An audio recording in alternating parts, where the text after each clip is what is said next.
Hi, everyone, and welcome. My name is Jack Carlton, Programs and Events Manager with the Producers Guild. It is my pleasure to introduce today's conversation with the creative team behind Diarra from Detroit. Our session will be moderated by Kelly Carter, Senior Entertainment Writer at ESPN. Thank you so much for being here, everyone. Take it away, Kelly. Thank you, Jack. And hello, everyone. Welcome to today's conversation on the fantastic Diarra from Detroit show currently streaming on BET Plus. Again, I'm your host, Kelly from Detroit. I'm kidding, but I love saying that. Kelly Carter from ESPN's Anscape, and yes, from Detroit too. But let's start and welcome the show's creator, EP, and star, Diarra Kilpatrick. Hello. Hey, it's so good. Joining you, of course, our producer, Aaron Sampson, and executive producer, Kenya Barris. Welcome, guys. Hey. Hi. Diarra, I want to start with you. I know that the impetus for, I think, what kind of kicked this off may not be wholly familiar with everyone who's watching this right now, but the brilliance in the story to me is that it reminds those of us who are of a certain age about a little boy who went missing in 1994. It's such a Detroit-specific story. I would love for you to take us inside that brilliant brain of yours and tell us where and how you created and crafted the story. Yeah, well, I love your support of this show. You actually moderated for us at Tribeca, and we talked a little bit about this before, but we both, remember this story of this little boy, DeJuan Sims, who went missing in Detroit. And I think for me as a kid, I was like, wait, kids can go missing? Like this is a problem. What have we done? So I was really paying attention to it. And I just remember the chatter, the old folks talking about how they thought his mom must have had something to do with it. And that just stuck with me. And of course, he was never found. And then just before pandemic, I remember that, a grown man walked into a Detroit police station and said, I'm him, I'm that little boy. And when they printed that in the paper, I just remember refreshing the Detroit news, like what is going to happen? Where has he been? What has he been up to? And I thought there would be this really harrowing story of what he had been through. And then they took his DNA, and of course they found that he was just wackadoodle, just, somebody who just felt like it was a good idea to roll up in a police station and tell a story. And in my imagination, I thought, well, if he really had survived, because unfortunately, we assume that DeJuan Sims probably didn't make it, but what if he had survived, and what if he came back mostly intact, and where would he have been? And that just really seems like a really interesting entry point into a origin story for a private investigator. Mm-hmm. So that was part of it. And what's so great is that it's not just a whodunit, let's figure out, kind of what it is, but it is hilarious too. Why the merging of really two different genres in one television show? Yeah, it's so intuitive. Honestly, my voice as a writer and as a creator. And I think it has a lot to do with my parents. My mother took everything really, really seriously. She had a tremendous amount of depth and passion about everything. My father doesn't have the ability to take anything seriously. So, they always say, comedy is tragedy plus time. My father needs no time. So it's like something tragic happens, joke, like he's just that guy. And so I think that's just kind of understanding those two parts of myself. It just happens in my work. It's not something that I really plan on. It's just kind of in there. Thank you for that. I want to, of course, bring in Aaron and Kenya into this conversation. Aaron, where were you in the world when this project came to you, and what made you say, yes, I have to work on this show? Well, I met Diarra, I think in like 2016, maybe 2017. And I was always a fan of her work, and I loved American Coco. I loved her voice. It was always like so specific, and it really spoke to me. So when I learned of this project, I was working at Collabo, and I learned through Kenya about it. And I was like, you had me hello with Diarra. Like I always wanted to work with her. And then when I read the story area, I immediately knew that it was something that was really special because I hadn't seen a project like this before, and I hadn't seen characters that looked like us that were portrayed in this way. So I knew that this show was going to be an amazing thing to work on. Kenya, what about yourself? What made you say, I'm in, I got to do this? It was Diarra. I mean, she could have, it wasn't this. Like we actually just met, and she's just a very specific person. She's super funny and super sarcastic, but also I found like, honestly, like a little bit of, it's a weird thing, like a little bit of kinship and like a little bit of like know-it-allness. I feel like, and confidence in her, you know what I'm saying? That I was like, I like that. And like she was very intentional in the things that she talked about, you know what I'm saying? And I feel like oftentimes when we talked about a few ideas, but oftentimes when people talk about ideas, they give you an idea and they don't like, they either go on way too long explaining the idea, or when they do finish on an idea, you don't know what they're talking about. She talked about every idea she had was very fleshed out. And it was very, you know, I hadn't seen it before, I hadn't heard it before. It was right for her. And I feel like the idea of her wanting to do a love letter to, you know, and knowing her history with Detroit, wanting to do a love letter to Detroit, just felt like it was something very, very, very special. And I felt like her writing is just, I mean, for me, it was the thing that stood out. You know what I'm saying? Like she's a really, really, really strong writer. Actually, having been in a room with her, it comes out even more. Like it is, I think the most important thing a writer can have is a voice. And I think that her voice really, really, really just speaks volumes of who she is. And it comes out on the page, and it comes out even more so as an actor performer, you know what I'm saying, writer performer. Like you see certain things that she does and certain things that she says that you seem like they're funny on the page, but when she does, and one of my favorite jokes is, I can't, you know what I'm saying, I feel Alvin Ailey coming on, you know what I'm saying, like, and she's like, you don't see it as funny on the page, it's funny on the page, but when she does it, it's the physical comedy mixed with like the idea of elevated Black humor. You know what I'm saying? I think so often our humor, you know, I love it. I love our humor. Our humor has been the spine of a lot of what American humor is. But like, I think there's an elevated nature to what she's doing, is that she doesn't back down on sort of like niche jokes and sort of small range jokes that are only for a few people. But those are my favorite jokes. I think she hits them and she like really swings for them. So all that kind of stuff I really like. Yeah, no, I love that. And, you know, as we kind of all just recently discussed, the series really is this lovely hybrid of comedy and mystery. And it's obviously something, as Aaron said, that we definitely don't see with a cast that looks like us. Was there a concern when you guys started taking this out that it would be a hard sell because of that? Because we know what the realities can be, especially when we're trying to introduce something new and creative to the industry. But what was that like for you guys? As you said, this is a great story. Where are we going to go with this? Well, I'm sorry, we knew we were going to go. You know what I'm saying? So that wasn't our thing.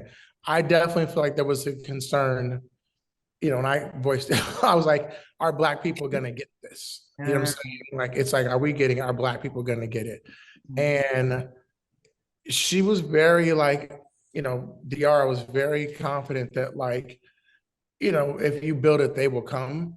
You know what I'm saying? And the idea of like, you got to sort of like, you know, I don't know, but I'm going to lean in and I'm going to do the best version of this. And she talked about her grandmother and, you know, watching Murder, She Wrote, and you know, I think it was other stories. But she was like, this is what, I remember that. I remember growing up on Quincy and like all those things like that. And like, that was sort of part of who we were and things like that. So she leaned in. So we knew that we were going to go to BET, but it was, were they going to come to us? I think that's the big leap.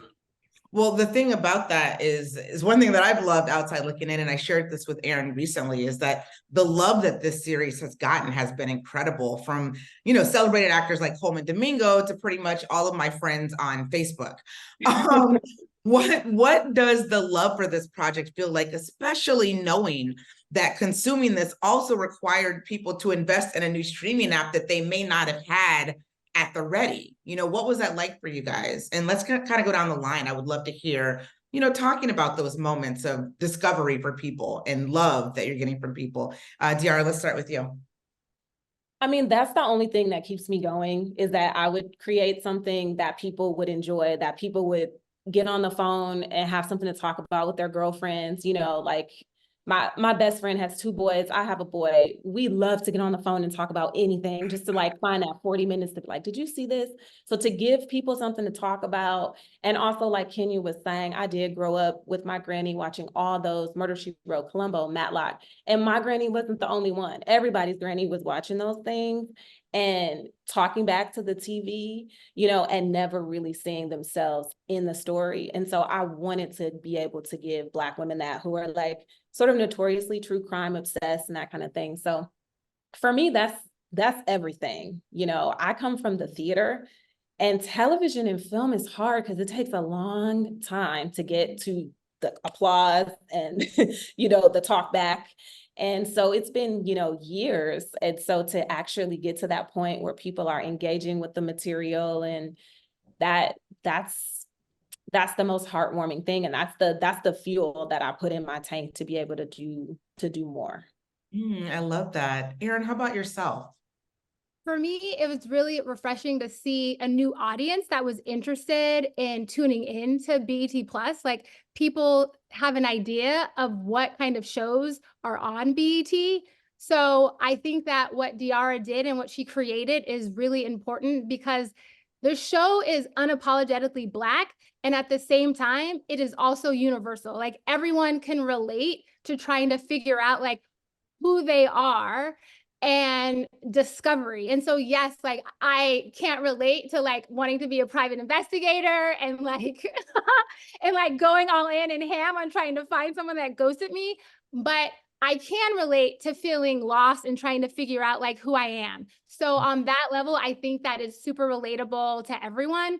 And I was also excited to see us show up for this show, because we know there's like Only Murders in the Building, and we have all these other types of mystery shows that people watch. And so it's nice to have something that's our own, that everyone can relate to. Kenya, how about yourself?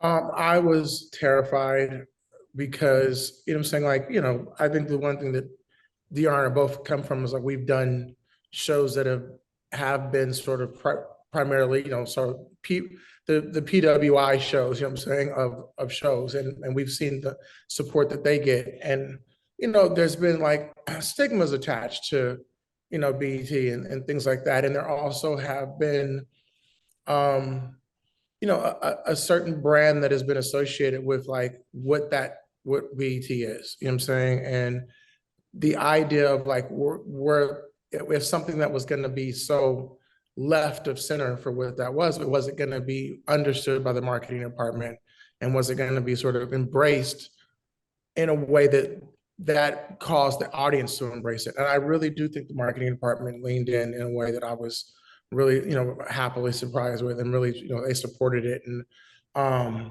I feel like, you know, we did, you know, a thing at Howard, and it was interesting, you know, because a lot of the kids didn't have BET, you know, and I do think that, you know, the thing that you look for is something that will broaden the scope of a platform.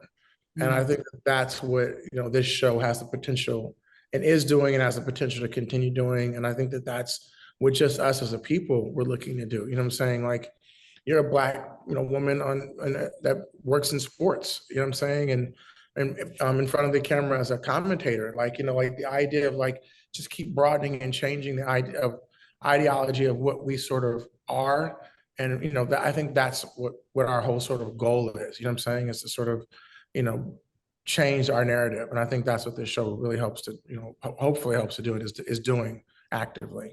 Oh, absolutely. And clearly the audience found the show and then some. What made BET Studios the right partner for you guys? And I asked that especially with the context of, so much of watching the show, so much of the enjoyment that I had watching the show is I felt like they really just let you guys cook. And I don't know if you would have had that same kind of freedom had this appeared someplace else. So what made them the right partner for this show in particular? Well, I blame Kenya. Kenya, do you remember when I ran into you at Sundance? Mm-hmm. I ran into you That at was Sundance. pandemic year, right? Pandemic year. I was partying really, really hard. Because literally, my mom had just died, and I was like, I'm about to go and dance my ass off. Like, I decided to go to Sundance at like the very last minute, and I get on the dance floor, and Kenya Barris is on the dance floor with a bunch of other. It was all Black people and the white guy from Succession. Do you remember that? Yes, the tall dude. And so we had met previously to that, but we met then, and I said, I have some ideas, and he said, call me. And as he's walking away, I realized he didn't give me his phone number or email address. We were very drunk. So we all had COVID at that point too. Oh, that's how I got 2020? That's 100% how I got COVID. Yes. And it was worth it. That's how good the party was, actually. And so I've traced him down. Finally, we sat down. I kept thinking you were brushing me off, but actually your father was passing. Mhm. So we had that connection. We finally sat down and I pitched this idea. And when he called me back to say, like, I want to work with you, I thought he was still at Netflix.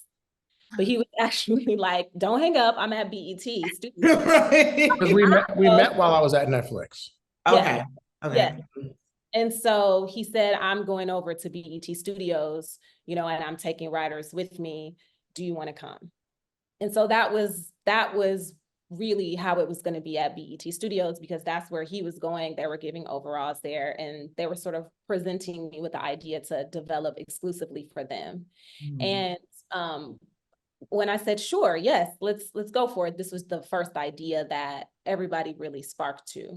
So it was really kind of like a marriage of convenience a little bit, and that I think they wanted something as the first show for their studio to be something kind of noisy and interesting and different, and something that would be ready to go soon. And I wrote this script really quickly, and that's kind of where we were. So but I think Diarra writes incredibly quickly, particularly when pushed against the wall. I was gonna say, well, when you have a gun to your head. Like it is, I have seen, to the point where I'm like, this is not gonna happen. And like she turns things around and I'm like, what black magic is this? You know what I'm saying? Like, but it is, I think it's one of those things that, particularly when your face is gonna be on there, you know what I'm saying? Like sometimes it's like that you wait till the day before the test to cram, you know what I'm saying? And sometimes that's the thing. And like, I do think that the studio as a studio is very nascent, you know what I'm saying? It really was at some point kind of just me and Diarra, saying like kind of in that situation. So like we really, a lot of that process was a little hands off, you know what I'm saying? But the idea of we were finding out things on the fly, a lot of things, you know what I'm saying? And that is part of the growing pains of any, new situation.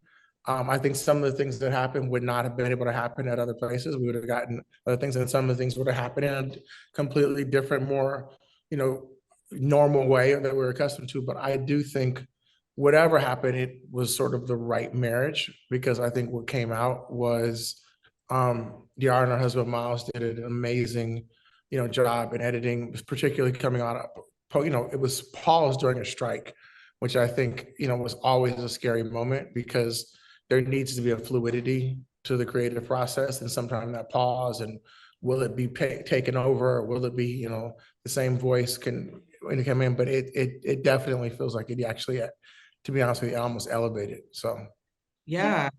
I just wanted to add the thing that I think that is exciting about it being on BET, and I thought there was an opportunity for us to be able to create content to elevate the platform.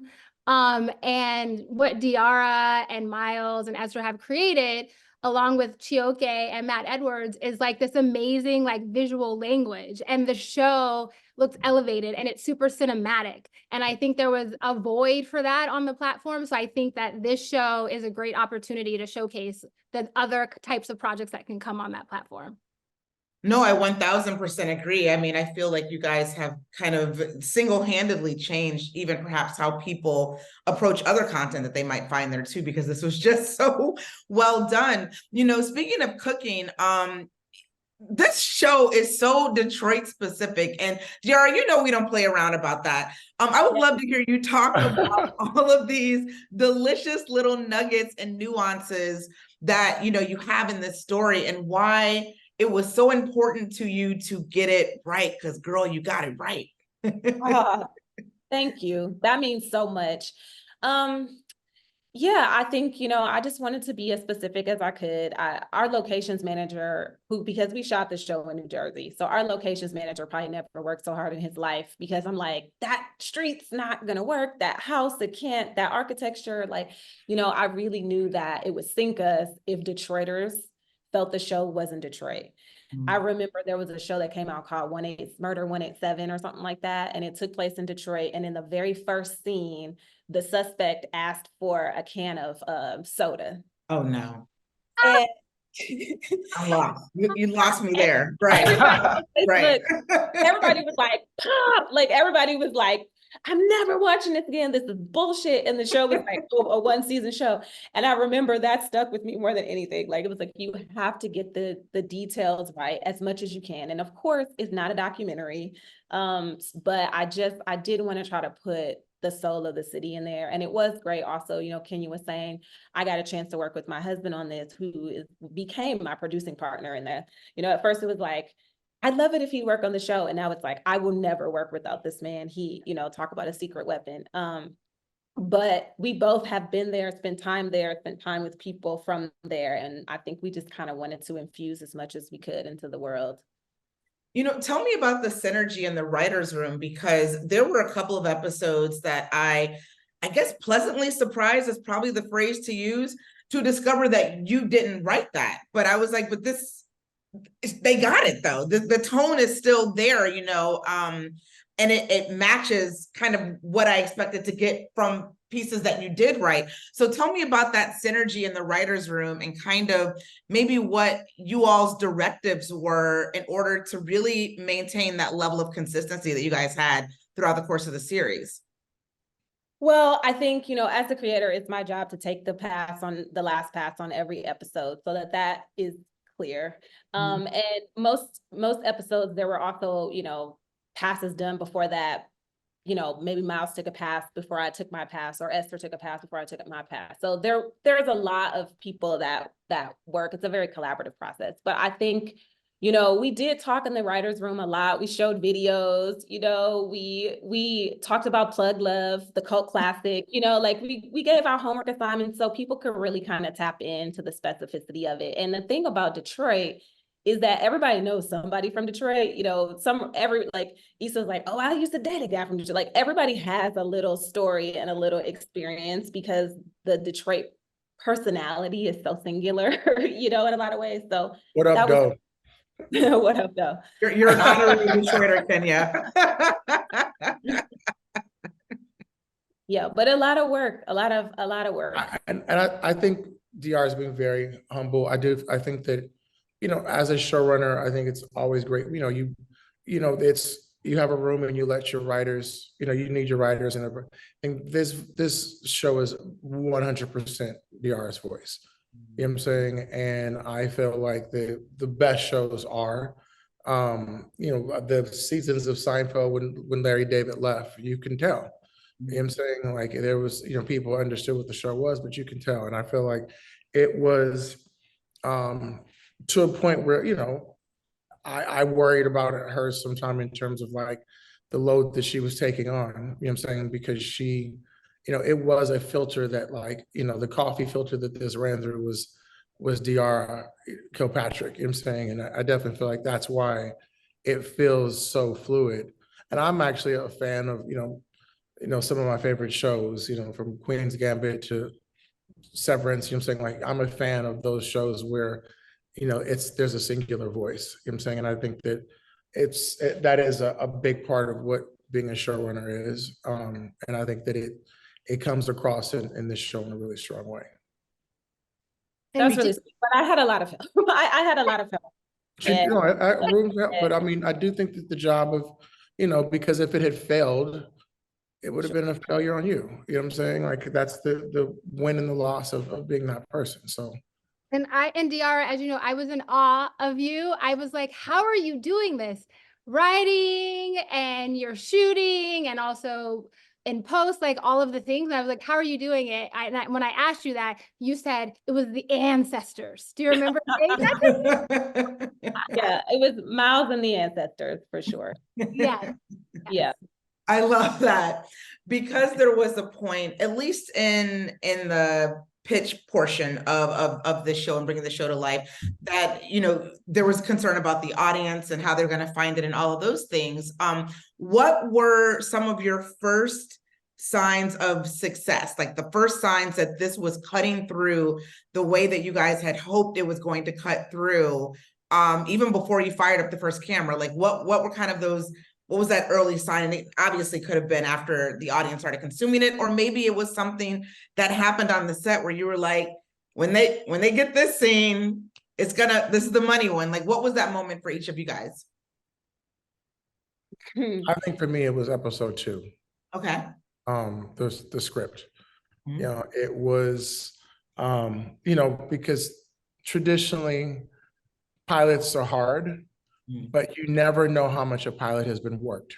You know what I'm saying? Anyone knows who's written a pilot. You don't know how that pilot could have been rewritten 100 times by 100 different people over years. You know what I'm saying? And so to see Diarra go off and write episode 2 in the time that she did to do it, and to come back and it I think it elevated from the pilot. You know what I'm saying? I felt like that was for me in terms of the writing process. I knew the chops, which I thought that part was like, that's always the hard part. You know what I'm saying? So I was like, oh, she can write. I think that's the hard part. I think that the story and just mysteries in general was not my genre. And just, I think there were things that like all of us were sort of figuring out and finding out, you know what I'm saying? And that was hard. And I talked to J.J. Abrams and Damon Lindelof and talked to those guys about Lost. And it's a very funny story, but they're like, we did not know from day to day what we were doing. They were like, we were finding out with you guys each week what Lost was going to be. You know what I'm saying? And so that's kind of goes along with the territory. So that's always a little bit of a scary place. You know what I'm saying? Is the mystery gonna and the unraveling gonna live up to the writing? So that was the scary part. Yeah. Aaron, what about yourself? What was that first measure of success for you? But this is why I said yes real quick to wanting to work on this.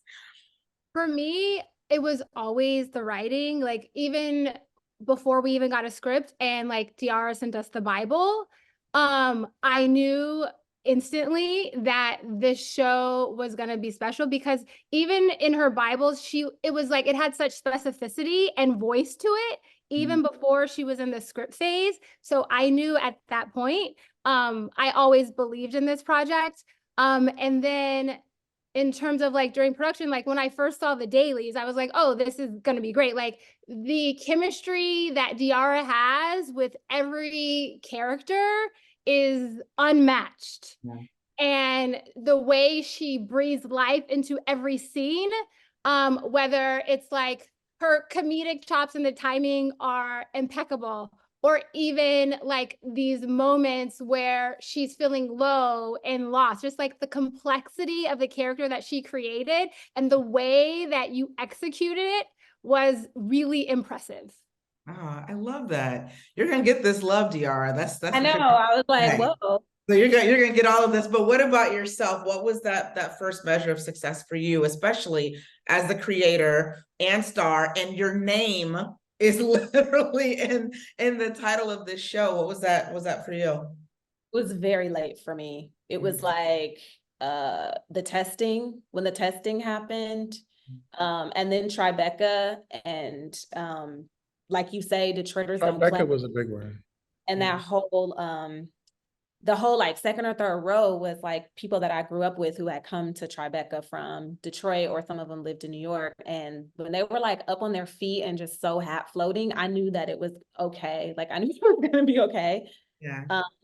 But yeah, Miles he was editing the pilot while we were still shooting, and he kept saying, "It's really good. It's really good." And I did not. I was not there. Yeah. It took me a really long time, because I think there was just a lot of, like Kenya saying, like fear in the process of people not knowing if it was going to work for Black people, if it was going to work with an unknown actress, if it was going to work, you know, with the blending of tones. Like I think there was a lot of unsure energy kind of bouncing around, and it really wasn't until the testing where we were like, we have numbers that say that people didn't turn off this show, or they would finish this whole show, or, you know, whatever it was, that it really started to sink in that it might have come together. Not might did. I would- So good. Well, look, my last question is probably the most important question, guys. Are we getting a season 2? I asked that obviously because the finale episode of this ends so brilliantly that it almost feels like it could either be the end, or maybe it's an anthology, but it really leaves us wanting more from the story in particular too. Give us something. What are you guys thinking? We should put an ellipses after that question.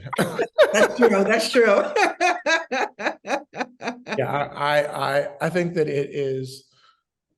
My answer to that kind of is a continuation to your last question. I have done this enough to know, really, not even testing, not Tribeca, not even truthfully just the premiere. You know what I'm saying? Like, I'm sure until the ending of this thing, until even up into this panel, Diarra was still like wondering how, you know what I'm saying? I think that that is the sort of nature of what television is. And I think that, you know, we'll see, you know what I'm saying? But I think that it is continuing to be supported and amplified by so many, you know, disparate voices, you know what I'm saying? And that really means that it is, you know, opening up something new. So I hope that your question is heard by the powers that be and by the audience, and the critics have spoken, you know what I'm saying? And I think that that is, you know, like I said, the nature of television is it's always an ongoing thing. Every show, the best show in the world, must end. You know what I'm saying? But like, you know, Seinfeld didn't know if he was getting a second season. So I feel like, you know, we'll see what it is. But I feel like if you ask based upon how I think what you're saying, how we feel in this call, how what the audience and critics are saying, I think that that's my answer. And it should absolutely. I'm so interested to see Diarra's voice continue to grow, and you know, Miles be, you know, a white man talking about Detroit and Detroit lingo in a room as confidently as he does, but very surgically maneuvering around some of that dialogue. I feel like he does it. He is an F1 driver with it, and I feel like it's amazing to see them work together, and it's inspiring. Oh, I love that. Look, I want to see Diarra just become like a ghosting, you know, detective of internet boyfriends for people. Like, that's the thing. That's why I said anthology. We could get other stories out of this. That could be kind of fun. That was the thing about Diarra's character that I loved, is that she just refused to believe she got ghosted. Like the whole conceit of it is a person who's just like, this couldn't happen to me.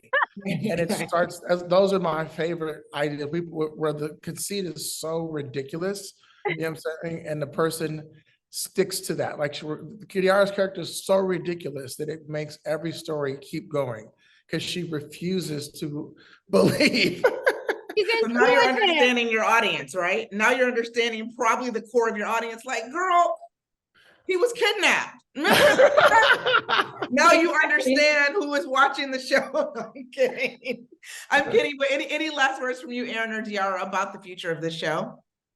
Well, I am the eternal optimist, and I'm always like telling Kenya, this is gonna be great, and this is gonna be this and that. And he's always like, we'll see. Like that's his motto, like all the time. So before he said we'll see, I knew he was gonna say it. It's so annoying. But obviously I'm hopeful, and I can't imagine there not being a season 2, but that's just me, and that's how I feel about it. And as Kenya said, I want to echo his sentiments about Miles Feldzad. He crushed it. He was a showrunner. He worked endlessly on this project, and he delivered. So I just want to like shout him out. Big ups to him. Love. Yeah. Last but not least. Yeah, we're optimistic, and I think certainly you and I know there are many stories to be told about Detroit. I think that's something that I'd like to see is, I'd like to become the Dick Wolf of Detroit, and just She did. Sure. show stories there. And I would love to see our people shine in all of our many facets, and all the stories that city has to tell, whether that's with this show or with something else. But I definitely think there are more Detroit stories to be told. Let's do it. Guys, thank you so much for doing this today. Kenya, Aaron, Diarra from Detroit. Thank you guys for all the good content that you've given us. And I'm going to cross my fingers for more of it to come. Thank you guys. Thank you. you. Bye. I like to do as many seasons as it takes to get this view that Kenya has behind. That's a CG. Not mad at that. That's right. Oh. Be the Dick Wolf of Detroit. Yeah. Oh, that happen. Is that a screensaver? Or that's real, right? it's not. No, it's not a green screen. That's the real deal right there. Diarra, don't try to act like you're not showing off your pots. Listen, these are inherited. We get it. Diarra was talking about her This is dad. third I'm like, we generation. get it, Diarra. You know your dad. We get it. You can cook. This is third generation cast iron. That's not a mountain vista back there. So we have more stories to tell. I love that. Thank you, guys. All right. Thanks, guys. Thank you, guys.